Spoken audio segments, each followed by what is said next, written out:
अव्यक्त वाणी सुनेंगे। 3 अक्टूबर 69। सम संपूर्ण समर्पण की निशानियाँ क्या क्या हैं? किसको देखते हो?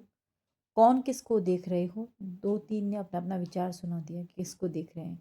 आज बाप दादा आज बाप दादा अपने पूर्ण परवानों को देख रहे हैं, क्योंकि कहाँ तक परवाने बने हैं वो देखने आए हैं। वैसे तो परवाने शमा के पास जाते हैं, लेकिन यहाँ तो शमा भी परवानों से मिलती है। आपको मालूम है जो संपूर्ण परवाने होते हैं उनके लक्षण क्या है और परख क्या है? आप सबने सुनाया वो यथार्थ है। मुख्य सार तो यही निकला कि जो परवाने होंगे वो एक तो क्षमा के स्नेही होंगे, समीप होंगे और सर्व संबंध उस एक के साथ ही होंगे। तो सर्व संबंध, स्नेही, समीप और सास जो संपूर्ण परवाने होते हैं उनमें यह चारों ही बातें देखने में आती हैं। तो आप सबको यहाँ भट्टी में किस लिए बुलाया है? जो यह 4 बातें सुनाई हैं वो चारों ही बातें अपने संपूर्ण परसेंटेज में धारण करनी है। 1% भी कम नहीं होना चाहिए। कई बच्चे कहते हैं हम हैं तो सही, लेकिन इतने परसेंट। तो जिनमें परसेंट की कमी हो गई तो उनको संपूर्ण परवाना नहीं कहेंगे।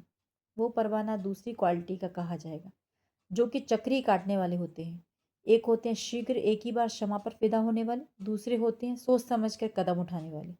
तो जो सोच समझ कर कदम उठाते होंगे उनको कहेंगे फेरी पहनने वाले, चक्र काटने वाले। तो दूसरी क्वालिटी वाले परवाने कई प्रकार के संकल्पों, विघ्नों और कर्मों में ही चक्र काटते रहते हैं। तो आज पांडव सेना को भट्टी में बुलाया है। कहीं पर भी कोई फैक्ट्री होती है तो जो बढ़िया फैक्ट्री होती है उसकी छाप लगती है।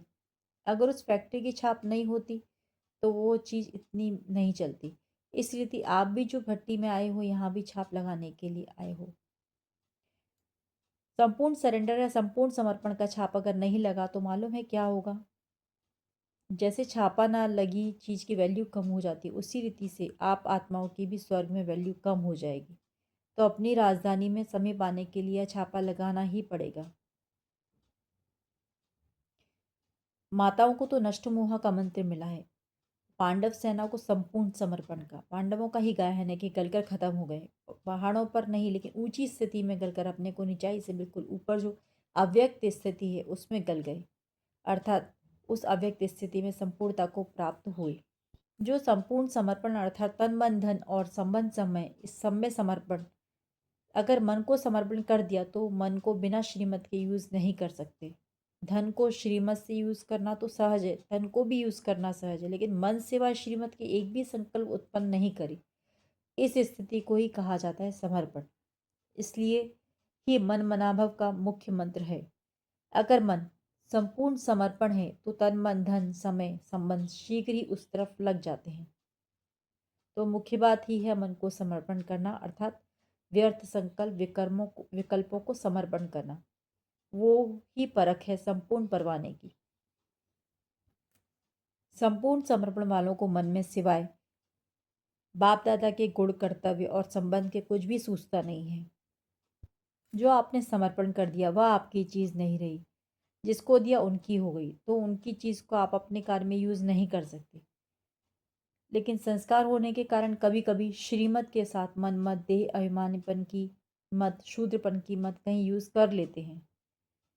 इसलिए ही कर्मातीत अवस्था व अव्यक्त स्थिति सदा एक रस नहीं रहती, क्योंकि मन भिन्न भिन्न रस में स्थिति में भिन्न भिन्न भिन्न स्थितियों में चला जाता है। एक ही रस में रहे तो एक ही स्थिति रहे। बाप दादा बच्चों को हल्का बनाते हैं और बच्चे जानबूझकर अपने पर बोझ ले लेते हैं, क्योंकि 63 जन्मों से वे कर्मों का बोझा, लोक मर्यादा का बोझ उठाने के आदी बन गए हैं। इसलिए बोझ उतार कर फिर रख लेते हैं। जिनकी जो आदत होती है वो आदत से मजबूर हो जाते हैं, इसलिए अपनी आदतें होने के कारण अपनी जिम्मेदारी फिर अपने पर ही रख लेते हैं। बिंदु रूप की स्मृति रखने के लिए बिंदी लगाते हो, बिंदी लगाते लगाते बिंदी बन जाएंगे। कोई भी व्यर्थ संकल्प आए तो उनको बिंदी लगा दो तो बिंदी बन जाएंगे। अच्छा, ओम शांति।